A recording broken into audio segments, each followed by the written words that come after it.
What is going down, everyone? It's time for Mojobreak.com, the hype. And we're right in the midst of World Cup fever, especially around here in the Bay Area as we've got games here at Levi Stadium. But so the stars have came out, and we're going to discuss that as the Prizm World Cup is being released this Friday. Some of the first off the line's already been ripped, but it's going to be a huge release on the heels of Yamal's first World Cup goal. Messi broke the record today with his goals. So a lot of hype heading into this, especially being on U.S. soil. It's a lot bigger than I can, remember. So we'll discuss that. Check us out this week. eBay Live. We've got SP Authentic Hockey. It's release week, and you've got the big hits. You've got Schaefer. You've got Misa. And as you know, SP Authentic is one of the most sought after hockey products to ever come out. So get in that. Future watch autographs. Future watch autographs are the bee's knees, and those are going to be happening at eBay Live. We also have our 90s single day on Friday, so starting at $1, and a slew of Pokemon over at eBay Live. So head on over there, eBay Live, Mojobreak. Check out our schedule. Get your spots early, and we're doing penny drops, free giveaways all day. So check that out and bookmark our shows and get in on the action to score big on eBay Live. We also have Tier 1 baseball coming out this week. Head on over to Mojobreak.com to secure your spots. Also, we're going to have a new live podcast this Friday on Fanatics Collect. So if you're watching us on Fanatics Live, it's through the Fanatics Collect app, and it's going to be called The Hype on Collect. And we're going to be going over clips and videos, and it's going to be a lot of fun. So please join us for that live event, 12 noon Pacific on this Friday. And we'll go for like 45 minutes. We'll have some giveaways. It'll be pretty fun. So a lot of topics to go over and fun videos to go over as well. Guys, I took my first Waymo this weekend. I kind of already told Dan. I think Dan heard a little bit. But, yeah. But you know what? I will pretend like this is the first time I'm hearing the story. All right. Just to make it good content and good podcast. All right. So yeah, so I'd love to know more. So we were going to head to Valley Fair. We thought it might be kind of hard to park. So let's just do our first Waymo. And it was, if you don't know what a Waymo is, it's a driverless car. So very popular here in the Bay Area, starting to expand in other places. But we thought, hey, this is the first time us as a family, me being in my 40s and my kids being 11 and 8, we get to experience something together for the first time in our lives, right? So if you look at it that way, right? So it's like I've listened to music before my kids listen to music. I played baseball before they played. We're experiencing this together for the first time. So it winds up being $20. The car comes, parks a little awkwardly across the street, and we get in. It's a Jaguar. It's an electric based Jaguar car. And it's a little tight in the back for them three. I'm in the front, and it immediately gives you instructions on the screen of how it's going to go. You can connect your Spotify, change the climate control, like yada, yada, yada. Cars, it's going fine. We're like, this is kind of cool, even though my kids and my wife are a little bit jammed in the back, and they're not. Could you sit in the driver's seat if you wanted to? I don't know. That's a good question. Oh, okay, go ahead. That's a good question. That's the only thing I was thinking of when you're saying. I'm like, well, what if you want to sit in the driver's side? Right. Then it's like I don't know. Maybe I'll try it next time. Actually, I don't know if I'm going to get in a Waymo again after this story. But so I put Valley Fair. I blanket put Valley Fair. I didn't put a specific spot. So it turns in to Valley Fair, and it comes to an intersection. And if you're not from the Bay Area, I'll have to explain this to you. It pulls up to an intersection. There's about 10 cars behind me, and it can go left or right, but it decides to say, your ride is over. And I'm like, well, we're like in the middle of an intersection here in the parking lot. So it gives me the option to say, do not do this here, right, on the screen, like find another place. Right. So I'm like, all right, cool. So I press that button. It then drives. It gets out of the parking lot, goes across the street. It's now making a U-turn by Santana Row. And I'm like, no, I just need to get out now at this point. Makes a U-turn, goes down another side street. And at this point, I'm like, I don't know if we're going to get out of this thing. Everybody's kind of having anxiety in the car now. So there's a call support button. Guy picks up right away, and he's like, what's the issue? We're like, we can't get out. He's all, well, the car doesn't feel like it's safe to let you out anywhere, so it's going to find the safest spot. Does another U-turn, comes around. Now we're talking about 5-10 minutes in this car, and it still hasn't pulled over. And we're like, can you get this thing to pull over? We see another Waymo in front of us that the guy gets out in the middle of the road. So he must have been dealing with the same thing. He just went, forget it. I'll do it. I'll take my chances. So we're like, can we do that? And he's like, sir, I don't recommend that. So, so it turns again. And we're like, can you just tell this thing to stop? And he goes, I don't have control of the car. I'm like, well, why are we talking to you at this point? Like, you can't stop the car, which is probably good because you don't want somebody that's mad at the world to control the car that you're in. So I get it. But so he was just on the line for like moral support. Yes. Okay. I think he could see what was going on, though. He's like, you're right. He's watching. You're right. This thing is not pulling over. So finally, we get to pull over on some residential street, and it's like now it's a quarter mile away, right, from where we needed to be. So, granted, they comped the entire ride because they felt bad about the scenario. Cool. But lesson learned. This is like phase 1 of driverless cars. I would wait until we're like phase 5, phase 6 before all the kinks are worked out because it obviously does not have common sense when it's a crowded area of where to go. The moral of the story is that the robots are not quite ready to take over. No, which is comforting. Which is comforting, right? I take comfort in that. Yeah. I mean, not bad. We were in San Francisco a couple weeks ago, and Waymos are everywhere. I mean, Waymos are everywhere in San Francisco. If you think getting to Valley Fair is tough, like, it's hard for me to drive around San Francisco. How do the Waymos get around? How do the robots doing it? The cool thing, this is, what, and I'm serious. I was honestly a sucker for this. Have you seen I think it's called the Zeusk, is what it's called, Zeusk. And it's basically, I don't know if either of you watched Westworld, that HBO show was on years ago, but I was one of the few people who kept watching it past when it was not that great anymore. First season was very, very good. Phenomenal. Everything else after that was tough. So I give you a lot of credit for sticking with it. I was deep into season 3 when they were like, okay, finally we're going into the actual world now, because I kept waiting. I'm like, this is the payoff. But there's a car that they use that's like their taxis, which are these sort of almost like minibuses where you can face each other. And I think they have those in Vegas. Yeah, and now they're in San Francisco, and they look really cool. I'm like, I thought they looked cool in the show, and I'm like, it's the exact same one. It's just a cube, right? It looks like a little cube. It's a little cube, with like a glass cube. And and you could sit. There's little benches where you can sit. It's like, again, like a little mini bus where you can sit and face each other in the car. So I was a sucker for it. I'm like, I like to ride one of those, especially a date night or something. You're going out with a significant other. You get to have a good conversation facing each other. That's a new experience, right? Yeah, exactly. I thought that was kind of cool, but I don't. Give me human powered cars for a little bit longer. Yeah, I'm on the AI fatigue, man. Like the banners that people like post. Welcome. God, it's just stop. Welcome. The brushstrokes font on every single banner. This is the thing that's driving me. You just know it too. You see it. You know it. I think Cody really likes this topic now. Oh yeah, I'm so excited. I'm not gonna go all in. Again, you see me. I'll be at the National. If you get a couple of drinks in me, I will really tell you how I feel. Let's put it that way. Yeah, we're gonna get into some World Cup talk here in a minute, and I want you guys to thank our listeners. I feel the AI fatigue. I can get into that. Well, I think the problem is, like, a perfect example. My wife went to Jamba Juice yesterday to get my daughter. Robot made the smoothie. No. There was a person in front of them that their order was $10.40, and the person gave them $20.40.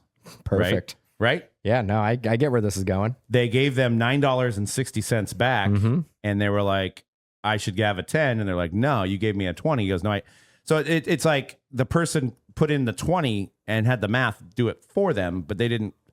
They didn't put in the 60 cents. They didn't put the 40 cents in to get the 40 cents. Yeah, 40 cents in. So then there was an argument back and forth saying I didn't do it right. And they're like, you did it right. I just need $10. And then they wound up giving them $1, which actually now the counter would have been off because the change wasn't, it couldn't figure. I'm saying, the moral. Sign me up for the robots. We're doomed. The moral of the story is I think that we're like there's too many tools for people to allow to think for themselves, but that's just my opinion. We'll see. We'll see 10, 15 years down the line what happens. That's going to be the real test, isn't it? We're going to, in about 15 years, where will we be? And when you have this new generation that's AI. Hey, you know what? Let's face it. I mean, you don't need to do math anymore. You got a calculator everywhere, and you don't even need to do you don't need to know how to spell. You have like spell check, and AI and Very true. all, or like to finish your sentences when you're writing emails. And dude, stuff. yeah, it's true.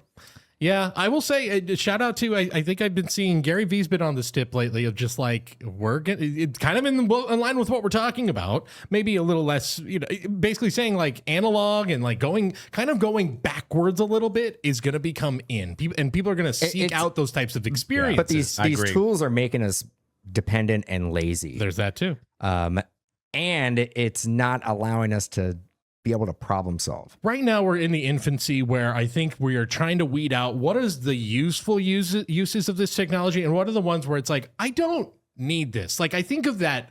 I don't know if you saw this is like a Matthew McConaughey, Woody Harrelson commercial where Matthew McConaughey is sitting in the rain outside of a restaurant. And he said, if only I had AI book my dining reservations, this wouldn't be happening. And I'm like, whoa, wait a minute.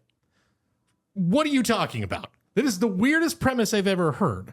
So you're telling me because you booked it by yourself that you couldn't then say, oh, it's raining. Can I not sit outside? What are you talking about?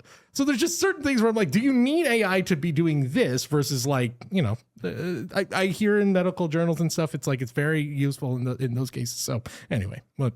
Yeah, I mean, I'm sure there's good use cases for it, but yeah, you can't lean on it. We're just trying to figure it. We're in the infancy. We're trying to figure this out right now. Should we go World Cup Prizm or should we talk about this UPS first? What do you think?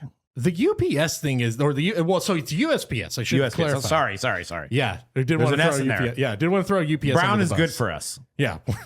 What can they do for you? What could Brown do for you? Well, they can do a lot. So is that the best slogan ever? It's a good slogan. What can Brown do for you? It's memorable. We all know exactly what it is. I guess you're right. Yeah. So if you guys saw this, I think this is in the Houston area. Basically, it started to make some waves in our world. A $3,600 Cooper Flagg rookie card was stolen by a USPS Postal Service member. This is the video. This is from KPRC2 in Houston. We're talking about a more than $3,600 basketball card this Baytown man ordered online and expected to come and pick up here at this post office. But now a postal supervisor is accused of stealing it, then reselling it online to an undercover officer. Rodolfo Silvas has quite the collection of sports cards. They're like a piece of sports history memorabilia, like this is his rookie card. And earlier this year, he hoped to add to the collection with this autographed Cooper Flagg rookie card he bought online for $3,617. This card could be worth a lot in the future. In May, his girlfriend went to the Baytown post office to pick it up, signed for it, and took home this box. The case that came in, it was taken out, it was gone. There was from eBay? The box had a tiny incision, he says, and he reported the card stolen to Baytown police, the post office, and eBay, hoping it would turn up in an investigation. But you were the one that ended up finding it. Yes, I found it on eBay. Within weeks, he found it back up for sale and reported it to the United States Postal Service, Office of the Inspector General. An investigator working undercover connected with the profile Sidekick 2019, according to a search warrant affidavit, and set up a meeting to buy the card for $700 here in this parking lot. Ma'am, you're here for felony theft. Police recovered the stolen card and arrested 44-year-old Christy Smiley. Smiley worked at the post office for more than 8 years, according to court records. Investigators took this photo of her desk, noting it's where Smiley appeared to take a picture of the card listed on eBay.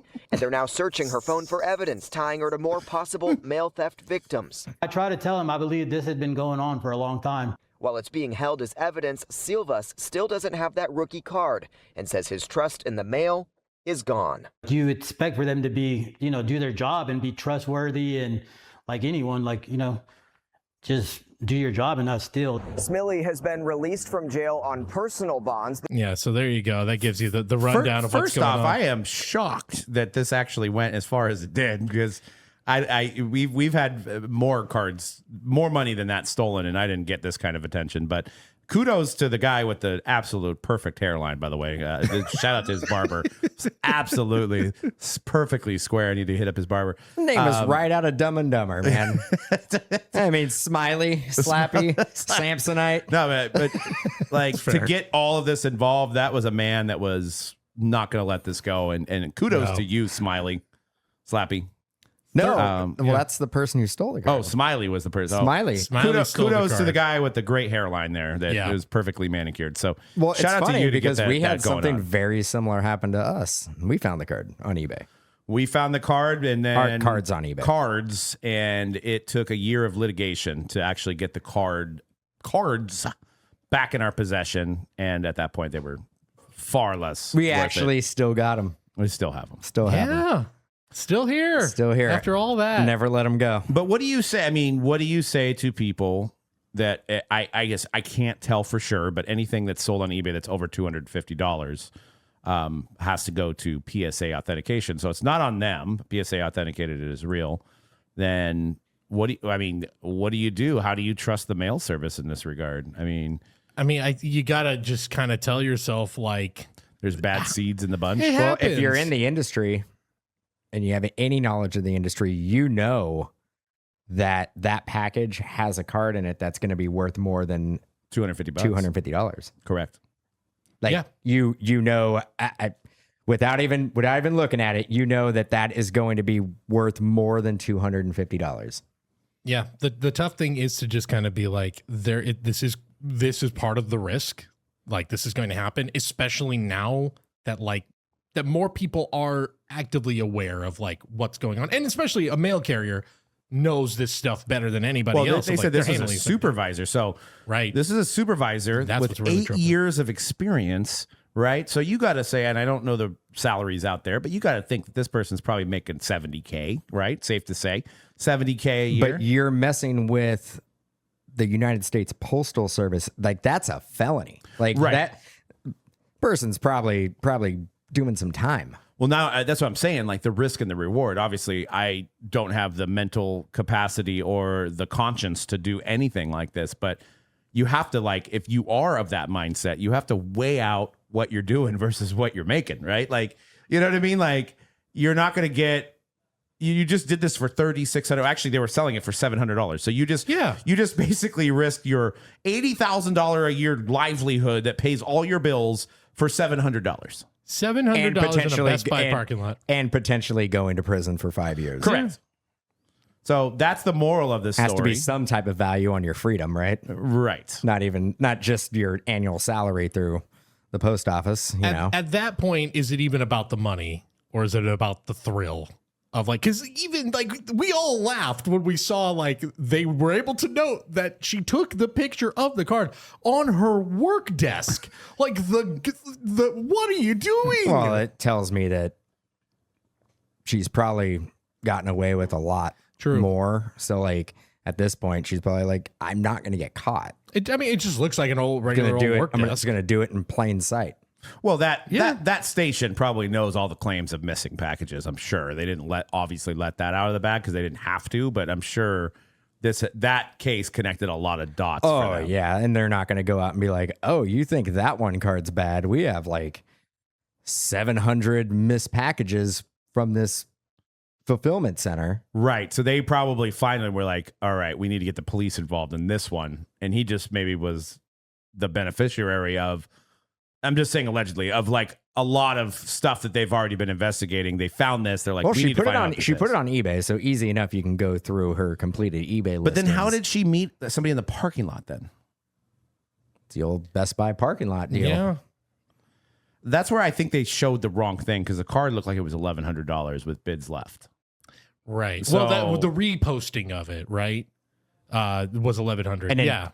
And then didn't let it finish and was able to wanted to work out a deal on the $700 cash up front. I guess they're just like, yeah, sure, why not? Unless it was like something else, some other item they had on their eBay. Maybe it was that. I'm in the area. Do you think you can meet me at the Best Buy parking lot? Yeah, which feels like maybe the less suspicious way of just like, oh, I'm interested in another thing you're selling. And it's always the Best Buy parking lot. It's always the Best Buy parking lot. Always the Best Buy parking lot. Why can't it be a Starbucks? You know, you get a little coffee, do your deal. Yeah, exactly. Best Buy, you know why? Because who goes to Best Buy anymore? Let's be honest. I drove by a Best Buy the other night honestly, and I went, anyone going here anymore? Look, I used to love going to Best Buy. There's a lot of places I don't like. Best Buy is not one of them. I like Best Buy. Best Buy has good vibes. I used to love going to Best Buy. There's nothing better than just but you know what they've turned it. You know what they've turned into now? They actually have, at least the one over here in Milpitas. they cut the store in half, so there's less to look at, and it's all fulfillment. So you have to order online and come in. So you don't get to look at all the cool stuff they have. That's just them adapting. The one in Gilroy doesn't have that. The one in Gilroy is actually just Best Buy regular. Best Buy regular. Nice. Do they still have? You can go in the back and you can go into like the makeshift sort of living room where they try out the surround sounds. I used to love that. Magnolia Hi-Fi. Oh, they do. Where it would be like, here's the nicest TV, here's the nicest surround sound. They do have, you walk in and right to the right, they have a area where it is all the hi-fi stuff. Sometimes you just chill there and you just be like, I think we're just going to watch The Rock here for the next 2.5 hours. With Nick Cage? Inside of Best Buy. Is Nick Cage in that? Yeah. Sean Connery. Good one. It's a good flick. Why not? That's Nick Cage's heyday right there. Which one? The Rock, Sean Connery, and then Nick Cage. I think was Con Air before that. Con Air is around the same time. Yeah, I mean, that's a run. Is Con Air the greatest Nick Cage movie of all time? Ooh. God, that's a tough one. Again, he was on a heater. I would say Con Air. He was on a heater those years. Face Off though was good. Face Off's good too. And Con Air had so many actors in it. Yeah. Like, I mean, Dave Chappelle was in it. John Malkovich was in it. Steve Buscemi. That run where Dave Chappelle was like in obviously doing some comedy stuff, but then was like, Con Air. And then he was like, and You've Got Mail. And like, he was just like the other guy in every movie, any kind of movie. And then, he became Dave Chappelle. Yeah. So soccer is on fire. I'm going to my first World Cup game of all time tonight. So at a stupid expensive price, but I got to go because it's right in my backyard. So I'm excited for World Cup Prizm this Friday. And I think right now it looks like boxes are like $1,100 for Prizm. What are you going to wear to the game? This. Just the you like the World Cup? Yep. I don't know. It might be a little cold. Maybe I'll get a hoodie out there. But fan of just World Cup. Yeah, because I know my wife was trying to tell me that it's okay to wear the USA jersey. I'm like, but they're not playing. I think it is okay. I don't know. I get what you're saying. I don't think it really works that way in the World Cup. I think it'd be okay to wear a USA jersey. I think it's fair to wear the USA jersey for a game where the USA isn't playing. Like if you don't have a rooting interest on either side. Okay, let's say let's say the Dodgers and Giants are playing. Can you show up with a Brewers jersey? No. Yeah, don't do that. That's why I'm kind of holding it in that same regard. I think when I went to a Dodgers and Diamondbacks years ago, I went to a game and I just wore a Team USA baseball hat. Truly neutral. Yep. Yeah. But so I'm trying to be neutral because I think that's fair. I know there's I get to walk to the stadium. I live right there, but there's people and it's the Austria Jordan game. There's people that have paid a lot of money to come represent their team. So it's like, I don't want to ruin their, I get it. My experience by go USA. Yeah, we're not here, but here we go. Let's go. We already we're 2 weeks early. We're destroying everybody right now. That's as good as they've ever looked. I will say that in the World Cup, at least on the men's side, it's been pretty impressive. Historically good. Sounds like now I know the World Cup has been going on since 1930-ish. Oh, something like that, yeah. USA has never won, right? No. Only 7 countries have won total. Yep. Okay. I think Brazil's won 5 times. Yeah. I would say Brazil, France, Argentina. I have to look this up. Spain. Germany. I think Germany won when it was in Germany. I think you're right. Yeah, I'd have to look up the exact number of. I said that and then I immediately forgot. Italy, maybe, even though they didn't make it this time. Yeah, Brazil with 5 titles. Uruguay won the first one. Italy won back-to-back. Then Uruguay again. Then West Germany. Then Brazil twice. Then England. Then Brazil. Then Germany. Then Argentina. Then Italy. Then Argentina. Then Germany. Then Brazil. Then France. Then Brazil. Then Italy. Then Spain. Then Germany. Then France. And Argentina. That's your list. Wow. Italy not even in it this year. No. The biggest shock. So only European teams and Brazil. South America teams. Yeah, that's it. Germany. I guess it's European. Yeah, European and South American. Pretty European there with Germany, right? Sorry, I had to think of. But you think of Germany and Portugal, and it's like it couldn't be opposite as far as culture wise. But also, yes, they are also European. Also European. Also European. Yeah, I paid attention in school. But yeah, kind of. So no North America teams, no Africa teams, no African nation teams, no North No, there's American Republic teams. of South Africa. Well, to win the World Cup. Oh, yeah. No, So I'm no like, it's Asian- only been South America and European teams. That's Yes. it. Yeah. That is it. And where do you think the soccer mecca is at? Until- Those two areas. two continents. Until now. Until now. I'm still not right there. Oh no, We'll see. no, we won. Let's enjoy it. We've already won. Look, if they get to round of 16. That's kind of where I was at. I'm like, you get to round of 16. That's a huge sell. That's great. Good for them. Look, the way it's shaping up right now, and we get to the round of 32, we're gonna have a pretty favorable matchup there. Yeah. We may have a favorable matchup in the round of 16, the way it's breaking down.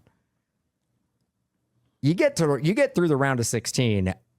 I think it's fair game. You can start. I wouldn't say, hey, where's the parade going to be quite yet? Where but would the parade be? the parade would be? I've never thought about the logistics. It would probably of have to this. be in New York after the game. I would think say- so. Well, the Women's World Cup has done it in New York, so I would guess say that's where I it'd would be. say New York. Yeah, it would be New York. What if they do a parade in every host city in the U.S.? Well, that would It'd be a be 2-week parade route. something. No, they just have a parade in every single one of the Oh, cities. it's not the players aren't always there. Maybe they all split up. Yeah, they split up. That'd be kinda cool. You get Like a like tour? You get like 3 players here, 2 players here, 3 players here. That'd be cool. I don't have them winning, but on my page here, but it'd be something.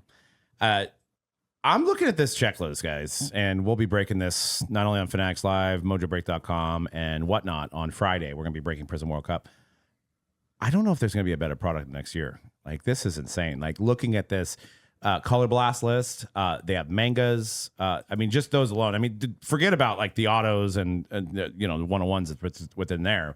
I mean, this Color Blast checklist has everybody that you'd want. It has Zlatan, it has Ronaldo, it has Messi, it has Yamal, it has Kevin De Bruyne, it has Erling Haaland, Luka Modric, Neymar Jr., Ronaldo from Brazil. So you got a mix of, they have Landon Donovan from the United States, Zidane from France. So that's got a mix of old and new. You got Pele, you got Maradona, you got Franz Beckenbauer. So literally just stacked 42 Color Blasts. You have Color Blast duels, which I don't know if those will do as well because it's like Argentina has Angel Di Maria and Messi, right? It's probably better to just have Messi on those. Right. Portugal has Ronaldo and Bruno Fernandes. Then you have 14 color wheels, which has Yamal on there, Erling Haaland, Messi. And then you have mangas. You have 30 mangas. You have Ronaldo, Jude Bellingham, Leo Messi, Estavo. I mean, it's loaded. You're dealing with Yamal's first World Cup card. You've got potentially Messi and Ronaldo's last World Cup card, if you want to look at it that way. Messi may play in 2030. He'd be 42, but I doubt Ronaldo at 45 will still be playing. So it's safe to say that Ronaldo is his last World Cup Portugal cards that you can ever get. It's funny that at the beginning of this tournament, I think everybody just kind of thought about it like, yeah, this is probably it. This is probably the last Messi Ronaldo World Cup. And now Messi has scored all 5 of Argentina's goals. He had one that went off the post in a penalty. He missed kick. he missed the PK. penalty. Yeah. He probably should have had 6 goals. Could you He had imagine another- 2 hat tricks in 2 games? That'd be insane. And now it's like he can keep playing. Like, what's the point of him stopping? I mean, again, 4 years is a long time, so a lot can happen.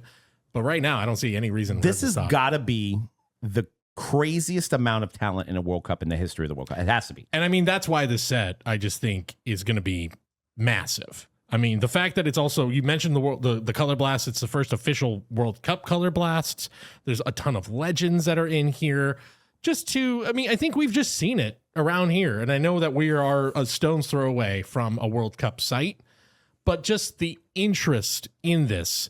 And I've only been here for one World Cup, but it was such a different vibe where it was in Christmas 1994. time. Right, right. Or I was going to say just here at the shop during a World Cup, well, in 2022 when it was in Qatar, And it was still kind of COVID. and it was still, right. We were kind of coming out of COVID. It's also the holidays, so it was a weird vibe, and I didn't feel the same. Yeah, it was like November. Right. It was the final ended the week before Christmas. The Friday before Christmas was the World Cup final, if I remember correctly. It didn't have the same feeling. This being, we're hosting it, and you're right, it's the first time since 94. Plus, it's in the area. There's a different excitement. There's a different feeling right now. Watching all the games, like every host city, maybe not the first round of games, you can probably see some empty seats, like in the cheaper seats. Now you look at the crowd, there's not an empty seat. No. And it's every host city, it's like the hottest ticket in town.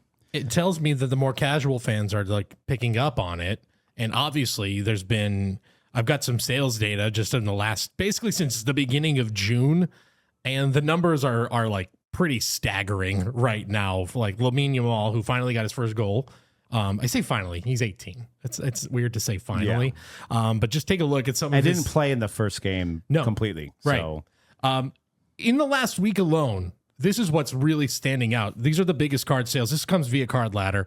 Just look at some of those numbers right now. Sapphire, Pat Parasha, PSA 10, just a shade under $327,000. A Merlin, Superfractor. That's his. That can't be a rookie card in 2024. I believe the 24 is considered his rookie. Yeah, no, 23. I'm sorry, 23 would be considered his. Maybe rookie. that's 23-24 Chrome Sapphire. Right. I think that's what it is. Wrong. This is always the thing too. And look, I'm sure soccer fans will be like, this is the soccer rookie card. And it's something we haven't really talked about yet. And it's not affecting sales. Obviously, you can see these numbers. Everything here is six figures. But it doesn't feel like how in like baseball, it's like, oh yeah, the Bowman, the Topps Chrome rookie. In football, it's the Prizm or it's the Topps or whatever. I know a few sets from like the Ronaldo Messi years that are like considered the number one.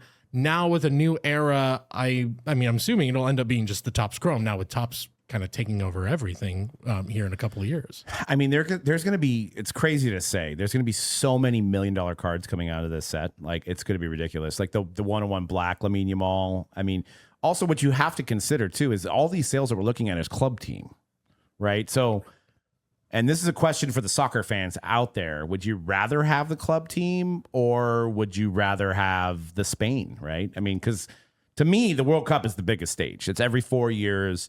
It's, the ultimate battle. You lose, you have to wait another 4 years. Guys like Memo Ochoa have played in 6, but that's 24 years. You only play.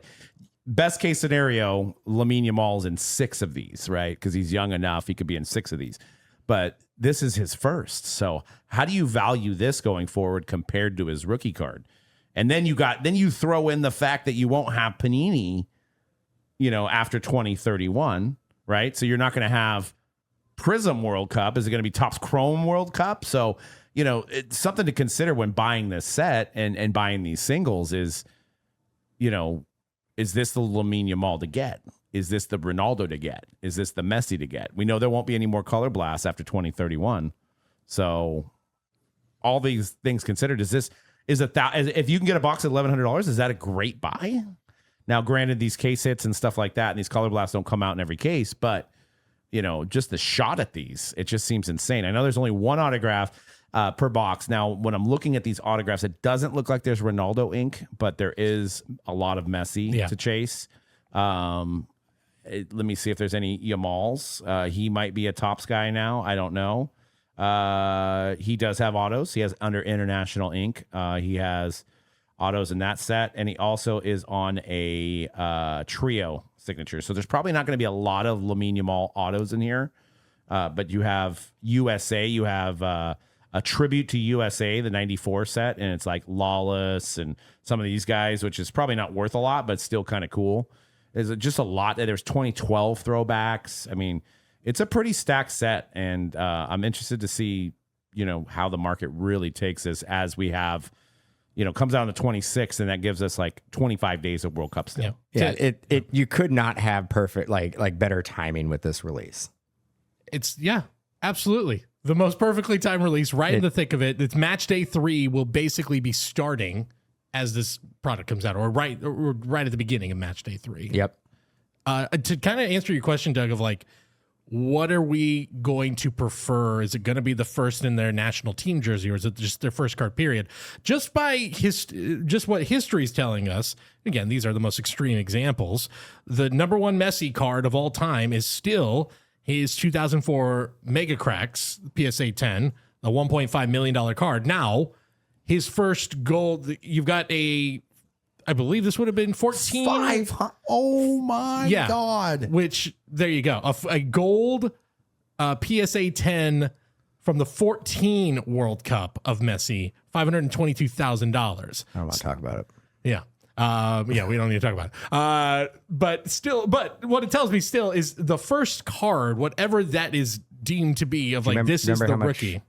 2014. Yeah. We couldn't Prizm. sell that stuff in 2014. Do you remember how much we had laying around? Yeah, just base. Nobody wanted base. Do you remember the gold and silver packs that had all those parallels that were in there? Yeah. I don't need to show you. Do you want to see 2015 Flawless Soccer? Because I've got a sale of 2015 Flawless Soccer if you want to see it. By the way, to the flip side of it, this has more to do with Kabooms, 2018 Kabooms. Podcast isn't that great. This is not the best content we've ever put together. 2018 Bad memories. Kabooms obviously are kind of in a category of their own. It is the biggest Cristiano Ronaldo card, the green Kaboom at 1.35 million. But number 2 is a 2015 Panini Flawless, 1-of-1 auto. We might have pulled that, dude. For $420,000. But again, the one you're seeing also most consistently is his Mega Cracks. That's his very first card that gets the most consistent high sales. And not to just say woe is me as a breaker, but just to paint a little background for the listeners, we've been breaking since 2010, for those that don't know, and World Cup Flawless, and it's actually the only Flawless World Cup that they've released. I think that's coming out this year. So 15, it came out, and we were just 4 of us at that time, but we were growing, and we're like, we need to get this Flawless. And they're like, all right. So in order to get 20 cases of Flawless Soccer at $2,400 a box, actually, I'm sorry, $2,400 a case. $1,200 each briefcase. In order to get 20 of those, we had to buy 40 cases of Donruss regular, which actually is like way up now too. Yeah. Because it had like, I think, Pulisic, or there's somebody in there that's good now. Yeah, it's probably a $300 box now. So we had to buy 40 cases of that at like $50 a box. And it's 20 box cases. And it was 20 box cases. And we basically used all the money we had at the time to do that deal. We're struggling to pay bills at that time. So we sold the World Cup as fast as possible. I mean, we were even opening some just to get rid of it. Because we're like, this is where all of our profits tied up in. We're not going to be able to sell this Donruss. And I think a briefcase of those now is like $100K. And we had 40 briefcases. Jeez. So, but, hindsight's 2020, of course. But it's just, when you're dealing with that kind of volume of Well, they also came out product. with, is it 2018 Eminence World Cup? Yes. That's another good one that we just went through. We actually sold. We had some Messi and Ronaldo cards that we sold for like $3,000. Yep. to our buddy. Yeah. Well, look, this is something. This is something we've been talking about. I feel like all we do is go like these podcasts. We relive these like same stories where we lose. Like everybody's like, man, the Breakers just win. The Breakers win. Well, we are a prime example of Breakers. We don't win. Not all the time. We win sometimes. We win sometimes, but hey, that 2018 Dynasty, there was just a sale for like $200,000. So. But when we lose, we lose big. We go big. Look, well, that's the thing. Most dealers will have the same story. You can't buy something. Not a lot of dealers had 40 cases of it. No, but you can't speculate that it's like, I can't be like, if I could get into a freaking DeLorean and go backwards right now and go to 88, bro. Go over there off of Walsh, because that's where we were at, and say, hey, dude, you might want to just hold on to like 5 or 10 of these things. I would do that. But how do we do that? But at the time, you're like, we got to sell this stuff. We got to sell this stuff, and customers. That's how we grow a customer base, is that we do more breaks and more people are involved. So, well, that's a Waymo I can get behind. If you can actually just put in a destination, a DeLorean Waymo. Well, yeah, you can just go back in time. Look, that'd be great. Version 5 maybe of Waymo.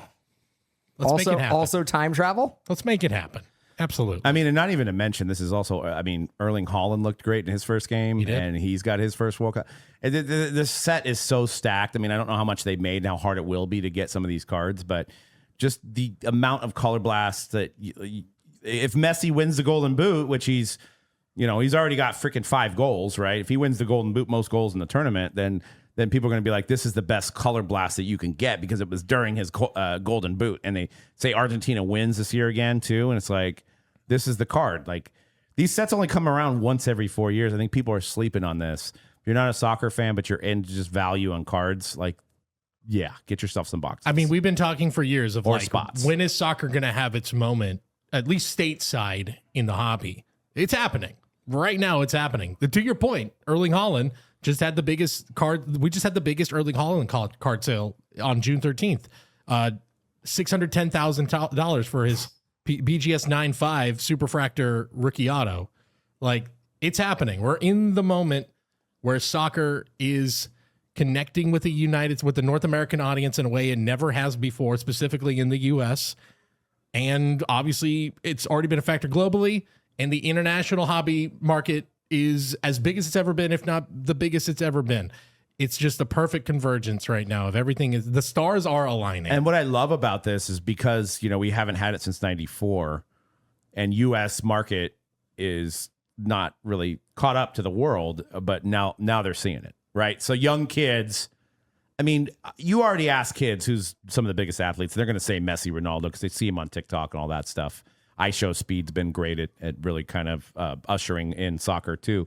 But it's just great to get this to the States here and really show like these guys are larger than life. These guys are bigger than your Jackson Darts, some of your football players that you idolize or your baseball players that you idolize. These guys are global. You can go to Spain and you can see the Lamine Yamals. You can go to Brazil and see all the Neymar, Pele stuff. It's huge everywhere else. It's just the States is behind. Yeah.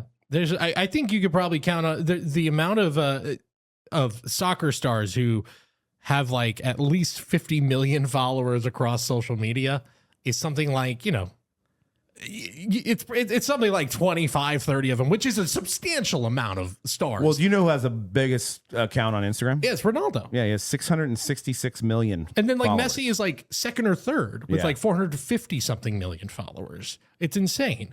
Whereas I think you could probably count on one hand the amount of American athletes who are in that bracket. Did you guys hear for that guy about the New Zealand? So there was this football influencer, I don't know who it is, football influencer, that went out and found the smallest Instagram account out of any player in the World Cup. It was a guy that played for New Zealand. I don't know if he was the goalie, but he plays for New Zealand. He had 5,000 followers. So they said, let's see what we can do. He has 5.4 million now. There you go. Just from saying, like, let's follow this guy. I mean, look, the story of the World Cup so far, the Cape Verde team who had another tie. And their goalkeeper, my favorite story of the whole, the 40-year-old goalkeeper, Vozinho, I believe his name is, went from kind of the same thing. I think he went from like 15K followers to now he's at like 50 million. Insane.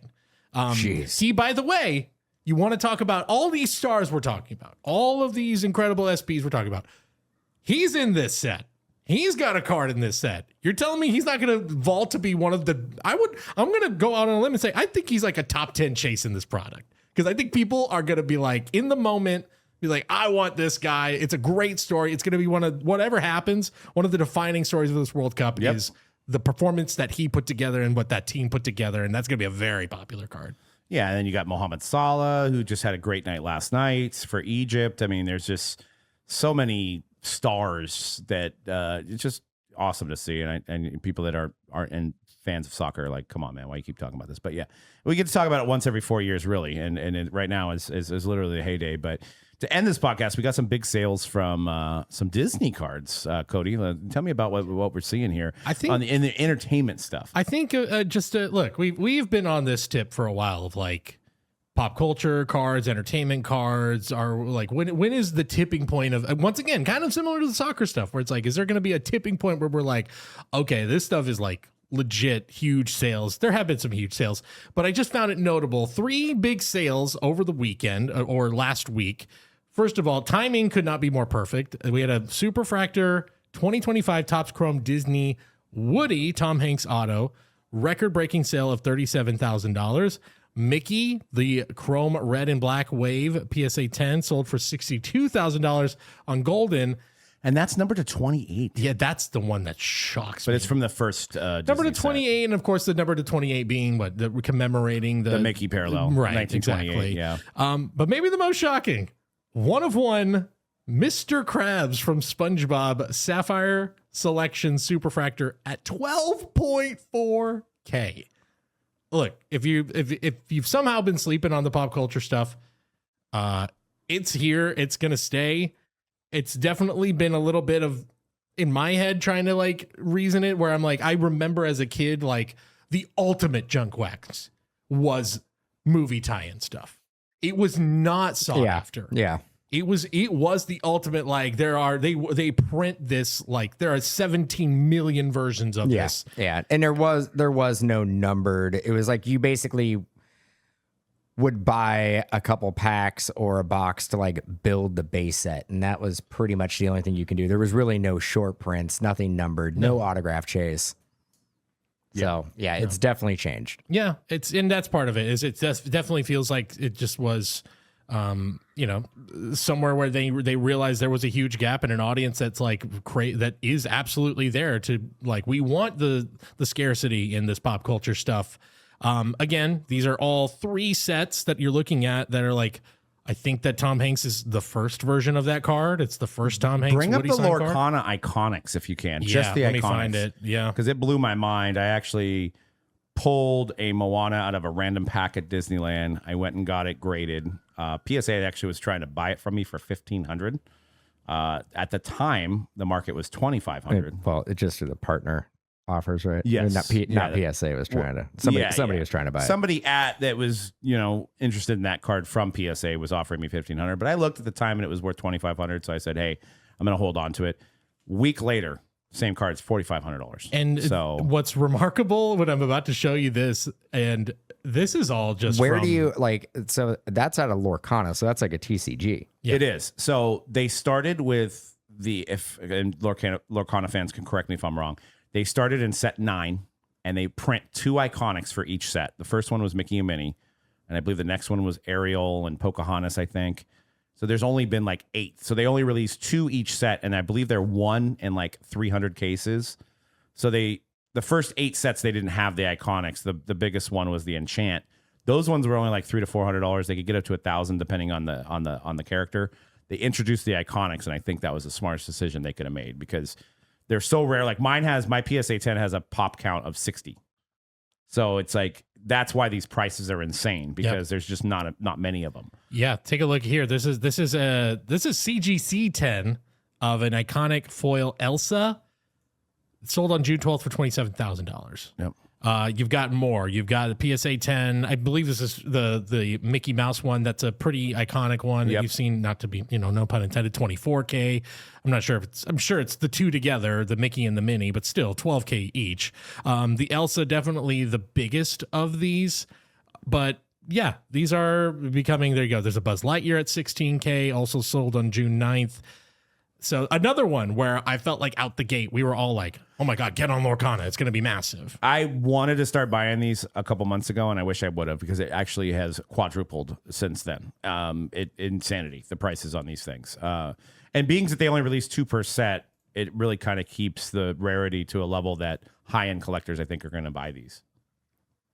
Yeah. So smart decision by Ravensburger. It's been awesome to see again, it's one where I kind of was just like waiting for the moment to be like, when is Lorcana going to have its moment? And I think it coinciding too with the pop culture stuff. I wanted to ask you guys, because I thought the Woody one was interesting. Obviously, the new Toy Story movie came out over the weekend. I don't think the timing of that Woody sale is a coincidence. Last week, Doug, I talked to Dan about it. I want to get your thoughts. There was like a Judy Hopps card that went from like $700 to like 10xing in like 2 years. Obviously, what happens in between those 2 years, you have Zootopia 2 be like one of the biggest movies of the year. So like, it's for the first time I'm thinking you can actually maybe time these sales or actually say, oh yeah, this value went up because this movie came out, or like this property is having a moment. Like possibly, but I think it also ties into the rarity level of that card. So say, I don't know which one you're specifically saying. I'm assuming it's a 101, or I think it was number to 5 or number to 5. Yeah. So that I think these high-end Disney collectors are just trying to build rainbows of these too. So yeah, probably the timing of the movie makes the person that's selling it probably put it up. So, but there's probably always these guys looking for these cards. And you know, we know a couple guys like Sean from High End Case Breaks. He's a big Disney guy. He's collecting stuff like this.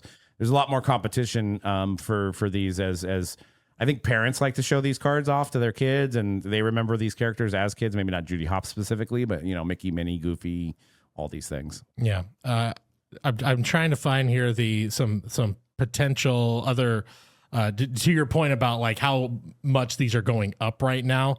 I mean, I'm seeing some, here you go, a CGC 10 Elsa in February sold for $1,700. Again, that's now a $27,000. See, that's an insane jump.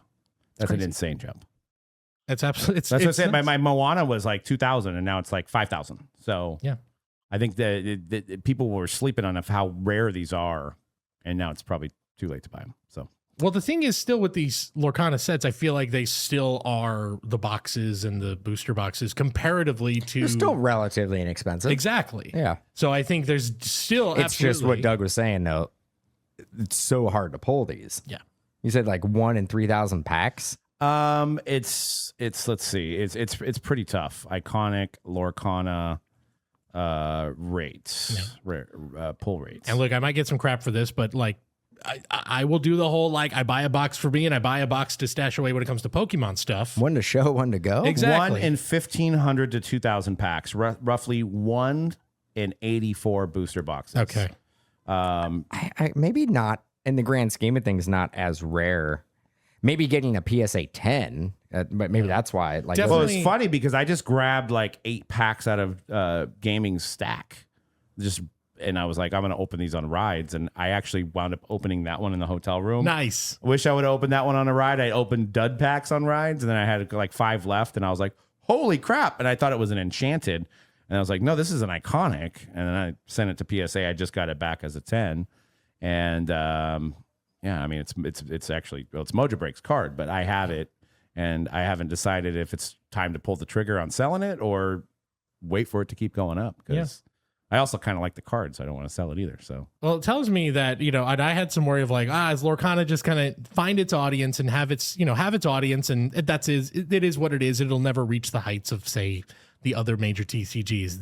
This though tells me no, we're at a point maybe where it's gonna start to flip around. And yeah, like I was gonna say, like one to show, one to go. I'm at the point now with Lorcana sets where I'm like, I might be starting to think to do that. I mean, there was a Jeff Wilson take a million years ago. Well, not a million years ago, but probably like 5 years ago, where he said that there was going to be a point that Lorcana was going to take over Pokemon. Now we're not at that point. No, because Lorcana has become a lot more popular than it was when it first came out, but Pokemon has gone absolutely insane with popularity. Yeah. I don't think it ever does that, but it's got its place. I mean, One Piece is still very popular. I mean, what isn't hot right now? NASCAR. Unfortunately, NASCAR, the greatest sport in history of all sports.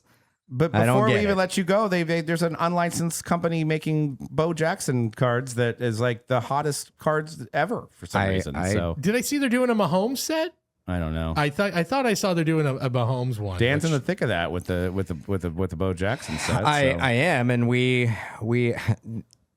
dude, I'll tell you off air. I actually had a dream about that product and this shop. And I woke up in a really, really, really bad mood, and I had to realize it was a dream. But it had to do with the fact that, we got a handful of boxes. We are indeed getting a Patrick Mahomes Battle Arena set. Wow, Merlomes. I'm assuming a play on Merlin. But yeah, Merloms. You mean like the wine? Here, I can. Merlot? Well, you know what? Here, this is. Let's see if I can get this image on the fly here real quick. But oh yeah, there we go. I'll find it right there. There it is. All right, there it is. Here is the Bo Jackson 2026 update. Patrick Merloms. That is the image. That is the cover for this set. So there you go. It says guaranteed one autograph per box. Isn't Patrick Mahomes? Wow, jeez. No, isn't Mahomes a Panini exclusive? That's but because this is what considered a TCG, because he'd be fine. It's not a sports card. Yep, he can do it. Patrick Merloms. Let's talk. They look pretty cool. Trading cards. I gotta say They don't look bad. They look kind of cool, and it's signed. I like the signed version of it. Okay, looks nice. all right. Oh yeah, show them that. Yeah. All right. Here we go. Yeah. Now, we'll show you one more to see if we can convince you, Dan. Now again, I just had a nightmare about this product, and now it's coming true. There it is. The 1/1 auto of Patrick Merloms. There he is. Did they get away? Because it's not his name. Because it's not his name. Yeah, and it says Hero Unmasked Debut, so it's a rookie card. And yeah, here we are, almost 10 years after the fact, still pulling Patrick Mahomes rookie cards. Not bad. Awesome. Well, and we'll leave you guys on that, and we'll see you guys next week on the Hype. Or also, you can go. Doesn't the new Jackass movie come out on Friday? It does. New Jackass Friday. Go check that out. There's certain spots that have the Wee Man popcorn, like the popcorn tub, and it's Wee Man. I gotta get one. I gotta get it. Yep. I gotta get it. You know what? Take the kids to see Toy Story 5 and Jackass double feature. Do it. It'll be good for them. And then Moana live action comes out in about a couple weeks too. We got to try. Oh, I've been hearing. You know what I mean? Minions come out. I was looking to say I can't stop hearing about the Minions. Cannot stop hearing about the Minions. They're making but they've made a Minions movie before. Minions and Monsters. Now that's a new twist. Cool. You know, I was watching Toy Story. I was showing the little one Toy Story. I haven't seen Toy Story for, I don't know, who knows. I don't even know when it came out. 95, 96, something 95, like that. I believe. Yeah. Pizza Planet. Mm-hmm. That's a Toy Story thing. Yeah. Yeah. Look, man, I'm not a big Disney guy, but when I was there, I went to Pizza Planet to go get, and I actually thought it was a Star Wars thing. I'm like, it must be something Star Wars because it's like near Star Tours, and it's near it's right next to the Star Tours, but it's also next to the Buzz Lightyear Astro Blaster. It is also as well. Pizza the Hut, of course, from Spaceballs. Yeah, I put that together while watching Toy Story over the weekend, and I'm all, Pizza Planet. I'm like, that's a Toy Story thing. I thought it was a Star Wars thing. And now I should just cut this up and get blasted on social media. Well, now again. You can have the fun thing where you can watch all the other Pixar movies you're showing your son, and they sneak Pizza Planet into every single movie. I don't know if I want to. No, I don't know. They're all great. Most of them are great. Most of them are great. Are they all great? I would say like 90% of them are great. Maybe 85. Toy Story is okay. Oh, come on now, dude. I was crying in the theater this weekend. I'm freaking Toy Story. Yeah, you're crying at Toy Story. Mm-hmm. Toy Story because they're like, we're gonna make an iPad a toy. Toy Story 3. That's essentially what it is. It's actually right? a good story about not letting your kids, play on iPads all the time because it's not healthy. So it's a good story. I will say Toy Story 3 probably. Did you go see it? I haven't seen it yet, but Toy Story 3 is probably the most like I'll admit this on mic. The ugliest cry I've ever had in a theater. The end of that movie. I've heard that. My wife said the same exact thing. She cried in the theater for Toy Story 3. There was a lot of ugly crying in that theater. It was a lot. The end of that movie. I am not a crier, and I guess as I've gotten older and I have kids now, it's coming. It's exactly what it is. It softens you up. All right. On that note, since I'm soft, I'm gonna go get some tissues, and we'll see you guys on the next Hype. Peace.